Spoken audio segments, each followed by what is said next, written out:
안녕하세요. 대한민국의 좋은 소식만 전해드리는 대한민국 충성TV입니다. KF-21 전투기가 311차 실전 비행을 성공적으로 끝마치며 세계에서는 다시금 한국을 주목하고 있습니다. 대한민국을 포함한 전 세계 각국의 군사무기 발전 동향을 실시간으로 확인 중인 미국 국제방산무기동향연구소는 최근 한국의 KF-21 전투기 개발 과정을 지켜보며 다소 충격적인 발언을 했는데요. 바로 최첨단 무기 기술력 발전 단계를 기록 중인 우리 대한민국이 사거리 1500km 이상 발사가 가능한 미사일 탑재용 고속 추진관 기술을 개발하고 다수의 적전투기를 상대하는 멀티시스템이나 다기능 편대비행 통합 체계인 K링크와 첨단 부품에 대한 생산 제조 능력까지 모두 확보하게 된다면 한국만의 독자적인 기술로 KF-21 전투기를 5세대까지 업그레이드하는 것은 충분하다는 것이죠. 이에 더해 6세대급에 가까운 진화가 가능해질 것이라고 전망하며 한국은 곧 세계에서 네 번째로 꼽히는 5세대 스텔스 전투기 보유국이 될 것이라고 말했습니다. 대한민국이 신흥 항공기술 강대국으로 떠오르자 세계 각국에 관심이 쏟아지기 시작했는데요. 이러한 발언은 사실 꾸준히 나왔던 발언 중 하나입니다.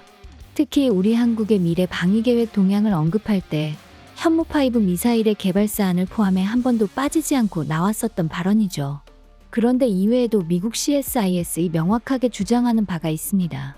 한국항공우주산업 카이에서 기대 중인 KF-21 전투기의 폴란드 수출을 통과시키거나 한국공군의 KF-21 전투기를 본격적으로 운용하는데 외국산 부품들은 여러 가지 제약이 따르기 때문에 결국 독자 부품 개발을 통한 대한민국의 국방 수준을 독자적으로 달성하는 것이 선택의 여지가 없는 필수 사항이 된 것이라는 주장이죠. 현재 KF-21 전투기에 들어간 대부분의 부품은 국산화가 어느 정도 완료된 상황인데요. 이에 비해 엔진 개발 상황에 대한 것은 정확하게 공유되지 않았었죠. 하지만 이제는 KF-21 보람의 전투기에 들어갈 엔진 부품마저도 성과를 보이기 시작했다는 점이 대한민국이 과거와는 다르게 최첨단 기술력을 놀라울 정도로 뛰어나게 활용하고 있다는 것을 세계에 보여준 것이죠. 그러던 와중 한국을 항공기술 강대국 반열에 올려줄 가장 필수적인 엔진 개발에 대한 성과가 나고 있다는 소식이 들려왔습니다. 현재 한화에어로스페이스에 따르면 KF-21 전투기에 탑재될 국산 엔진은 기존 미국산 F414 터보팬 엔진보다 더욱 강력해진 고성능 램제트 엔진으로 확정되었는데요. 한화에어로 측이 영국의 롤스로이스사와 협력하여 터득한 기술인 엔진 제어 장치 시스템을 성공적으로 구축하였으며 국산 램제트 엔진의 20차 시험 전 램제트 엔진 개발에 관하여 영국과 협력을 한 것이죠. 미국 측 기업은 한국과의 엔진 개발 협력을 다소 꺼려하는 분위기였으며 한국과의 기술적 협력을 거부했던 결정적 원인은 기존 F414 미국산 엔진과 부품을 추가적으로 납품하여 이득을 보기 위해서라고 추측되고 있습니다. 미국의 입장에서 본다면 당연할 수 있는 입장입니다. 한국이 램제트 엔진을 빠르게 개발해낼수록 KF-21 전투기 사업에서 중요한 부분을 차지하는 미국 엔진기 업체의 입지가 축소되거나 아예 빠질 수도 있는 부분이기 때문이죠. 반면 영국의 롤스로이스는 엔진 개발에 관하여 한화에어로와의 협력에 전혀 아쉬운 부분이 없다는 것이 장점입니다. 특히 이 분야에서는 램제트 엔진에 특화되어 있는 엔진의 애프터버너 기능 개발에 영국이 큰 도움을 주었다고 하는데요. 이 덕분에 KF-21 전투기가 국산 램제트 엔진을 장착했을 때 초음속 이륙과 슈퍼크루징 비행을 완벽하게 해낼 수 있게 된 것이죠.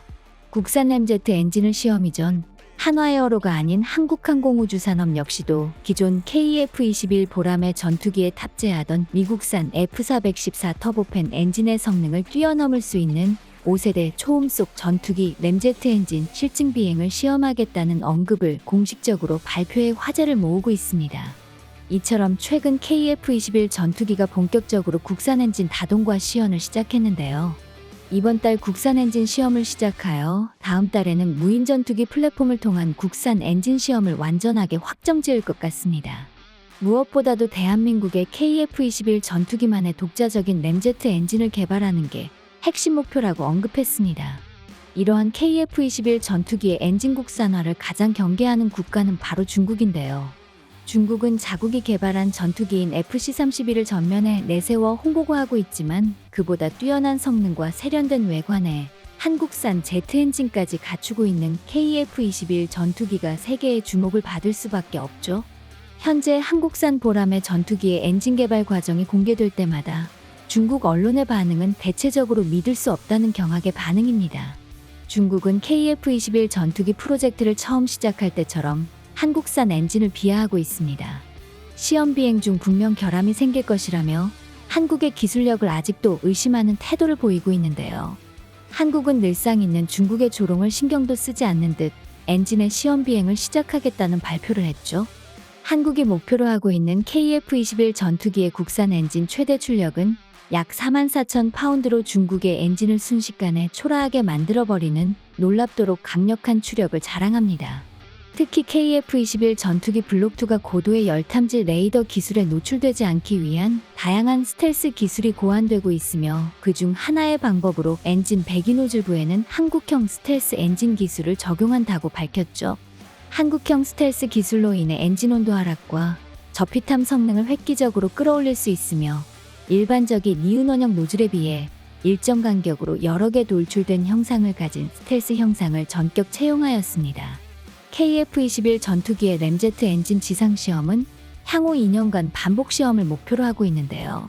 고도와 비행거리, 이륙 측량 등을 점차 늘려가는 방식으로 안정성을 가장 우선으로 두고 진행될 예정입니다. 4만 파운드급 추력은 프랑스의 라팔 전투기 엔진과 유럽연합의 유로파이터 타이푼보다도 훨씬 강하다고 볼 수 있는데 이러한 놀라운 성능의 램제트 엔진을 한국은 다가오는 2030년까지 개발해내는 것을 목표로 하고 있습니다. 현재 한국은 세계 4순위의 가스터빈 엔진 기술 보유국이며 이러한 가스터빈 엔진 기술력을 토대로 삼아 KF-21 전투기의 5세대 텔스 전투기 버전인 블록2와 블록3가 개발되는 2030년 초반까지 램제트 엔진을 모두 국산화시켜 우리의 보람의 전투기에 장착할 셈인 것이지요. 이 프로젝트를 통해 한국은 미국과 유럽연합 등 보편적인 제트 엔진에 적용되는 터빈 기술력을 대한민국이 독자적으로 직접 보유하는 것을 중점적으로 고려하고 있습니다. KF-21 전투기 개발 관계자는 엔진과 무장 가운데 일부는 해외에서 도입하고 있지만 대부분 국산화를 완료하였고 대부분의 부품은 국내에서 개발했다고 이야기하고 있죠. 이러한 국산화율은 점진적으로 끌어올려 2030년 초반까지 98%를 달성할 것으로 예상되고 있으며 엔진을 안정적으로 공급할 수 있는 2030년 후반이 되면 100% 국산 부품으로 제작한 스텔스 전투기를 제작할 수 있을 것이라고 평가하고 있습니다. 대한민국은 지금도 충분한 기술적 잠재력을 가진 나라입니다. 이러한 잠재력을 활짝 펼쳐 분명한 자주국방을 이루어야겠습니다. 지금까지 대한민국 충성TV 시청해주셔서 감사합니다. 구독, 좋아요, 알림 설정해두시면 언제나 좋은 소식 전해드리겠습니다. 즐거운 하루 보내세요.